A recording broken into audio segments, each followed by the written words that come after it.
అదే నాకు మీరు మాట ఇచ్చినప్పుడు ఇద్దరు కానీ అప్పటిదాకా మాత్రం మునుగోడు అభివృద్ధికి మాత్రం సహకరించండి, ఒక్క రూపాయి కూడా ఆపచ్చుకుంటున్నా. ఇస్తామన్న మాట ఆలస్యమైంది. సమీకరణలు కుదరలేదని అంటున్నారు. ఎందుకు కుదురుతారో సమీకరణలు? మనసు ఉంటే మార్గం ఉంటది. ఎవరు పుల్ల పెడుతున్నారు రాకుండా ఎందుకు కుదురుతారో సమీకరణలు? నన్ను పార్టీలో తీసుకున్నప్పుడు కదా మీ ఇద్దరు అర్థం ఉన్నామని తెలుసుగా.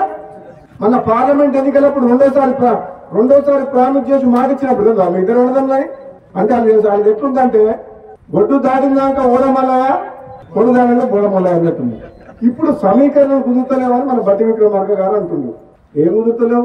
9 మంది ఎమ్మెల్యేలు ఉన్న ఖమ్మం జిల్లాలో 3 మంత్రులు ఉన్నారు. ఎంతమంది ఉన్నారు?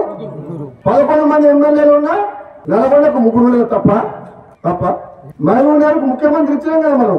రేవంత్ రెడ్డికి ముఖ్యమంత్రి ఇచ్చినప్పుడు ఇద్దరు తప్పేంది? ఇదే నమ్మడంలో ఎవరన్నా తక్కువ ఇద్దరికిద్దరే గట్టలమేగా ఇద్దరం. నేనేమంటున్నా, పదవి ఎవరికి ఎప్పుడు ఇవ్వాలనేది కాంగ్రెస్ పార్టీ అధిష్టానం నిర్ణయం తీసుకుంటది. ఆలస్యమైనా సరే నేను ఓపిక పడుతున్నా. పదవుల కోసం పాటులాడే వ్యక్తిని కాను. నేను ఒకటేమంటున్నాను, ఈ ప్రాంతం ప్రజలు గతంలో ఎమ్మెల్యే గెలిపించినప్పుడు మనకు ప్రభుత్వం లేదు, టీఆర్ఎస్ ఉండే. ఇప్పుడు ఎమ్మెల్యే గెలిపించారు, మన ప్రభుత్వం ఉంది.